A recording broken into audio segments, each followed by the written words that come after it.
Hello and welcome to Study Happily. Today we will discuss a poem, A Legend of the Northland by Phoebe Cary. There is a free use of alliteration in the poem. For example, that they cannot sleep them through. There is alliteration for th sound. They harness the swift. Alliteration for th sound. In funny furry for f sound. And they tell them a curious story for th sound.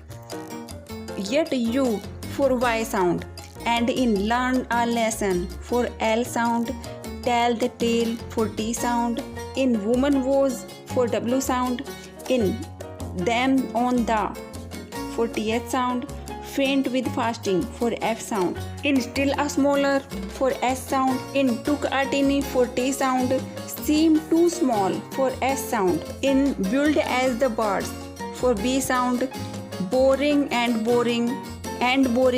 for b sound. There are some examples of simile also in the poem. For example, in the line, the children look like bear's cub. Here the children are compared to bear's cub. यहाँ पर simile का use हुआ है क्योंकि यहाँ पर बच्चों को रीछ के बच्चों के साथ कंपेयर किया गया है. The line in the 9th stanza, baked it thin as a wafer, is also an example of simile because cake is compared to a wafer here. Next example of simile is in 15th stanza for the line, clothes were burned black as a coal. In this line, the color of the burned clothes is compared to that of coal. क्योंकि यहाँ पर जले हुए कपड़ों के रंग को कोयले के रंग के साथ कंपेयर किया गया है. Also there are some examples of enjambment in the poem. Enjambment is used where running lines of poetry from one to the next without using any kind of punctuation to indicate a stop. यानी enjambment का use poetry में वहाँ पे होता है जहाँ पे running lines poetry की एक के बाद दूसरी बिना किसी पंचुएशन मार्क के किसी स्टॉप को इंडिकेट किए बिना लिखी जाएं.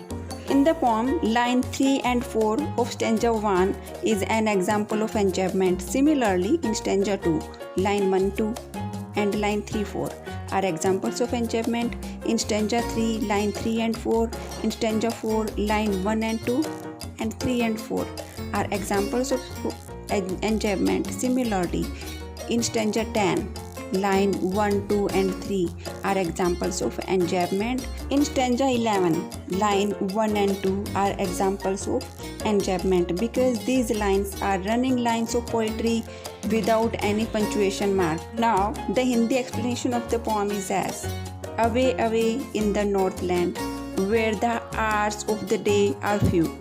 नॉर्थलैंड में जहाँ दूर दूर तक दिन के बहुत कम घंटे होते हैं. And the nights are so long in winter that they cannot sleep them through.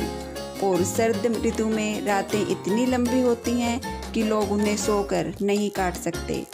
Where they harness the swift reindeer, जहाँ वे तेज रेंडियर जोत लेते हैं. To the sledge, स्लेजों के साथ. एक ऐसी गाड़ी जो बर्फ़ पर चलती है उसको स्लेज कहा जाता है. When it snows, जब बर्फ़ पड़ती है. And the children look like bear's cubs in their funny furry clothes. और बच्चे अपने फर के बने फनी कपड़ों में रीछ के बच्चों के जैसे लगते हैं. They tell them a curious story. वे उन्हें एक अजीब कहानी सुनाते हैं. I don't believe it is true. मुझे विश्वास नहीं होता कि यह सच्ची है. And yet you may learn a lesson. पर फिर भी आप एक पाठ सीख सकते हैं. If I tell the tale to you. यदि मैं आपको वह कहानी सुना दूँ. Once when the good Saint Peter lived in the world below. एक बार एक भला संत पीटर संसार में नीचे रहता था. And walked about it preaching. और यहाँ उपदेश देता हुआ घूमा करता था. Just as he did, जैसा उसकी आदत थी. You know, आप जानते हैं. He came to the door of a cottage in traveling round the earth. वह पृथ्वी पर घूमता हुआ एक झोपड़ी के दरवाजे पर पहुंचा. Where a little woman was making cakes, जहाँ पर एक छोटी औरत केक बना रही थी. And baking them on the hearth, और उन्हें चूल्हे पर पका रही थी. And being faint with fasting, और व्रत के कारण कमजोर हुआ for the day was almost done, क्योंकि दिन लगभग बीत चुका था. He asked her from her store of cakes to give him a single one. उसने उस औरत से उसके केकों के भंडार में से केवल एक केक देने को कहा. So she made a very little cake. इसलिए उस औरत ने एक छोटा सा केक बनाया. But as it baking late, परंतु जब यह बड़ा पक रहा था, she looked at it.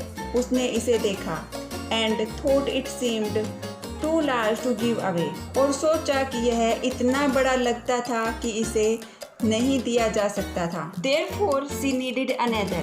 इसलिए उसने एक दूसरा गूंथा and still a smaller one, जो पहले से भी छोटा था.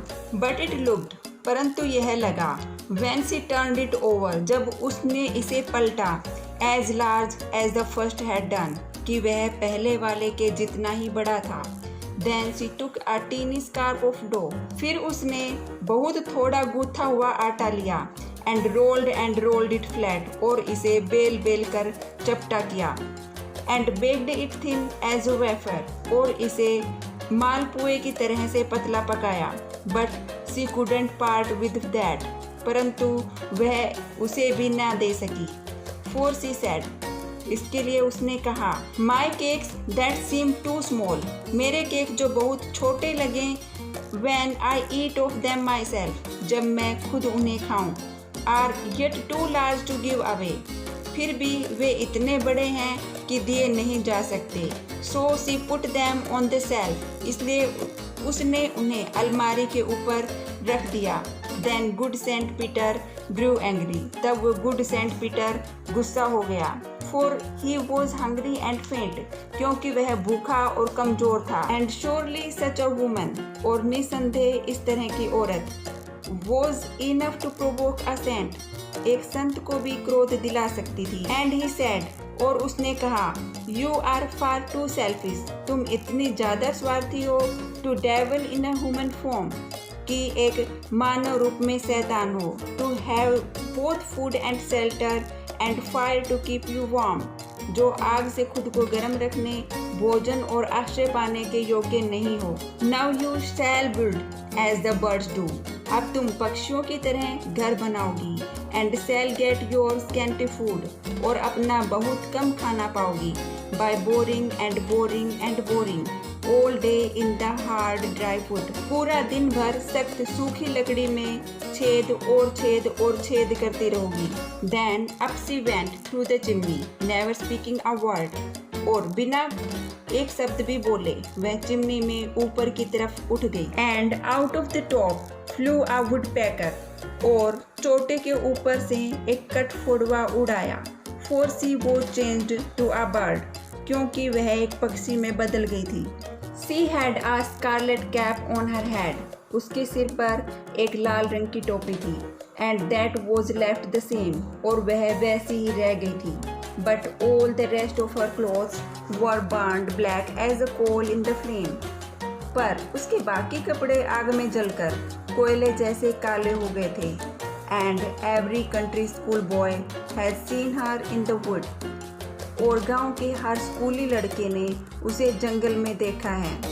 Where she lives in the trees till this very day, boring and boring for food, जहाँ वह आज भी पेड़ों में रहती है भोजन के लिए छेदती और छेदती हुई. With this, the poem has completed. Thanks for watching.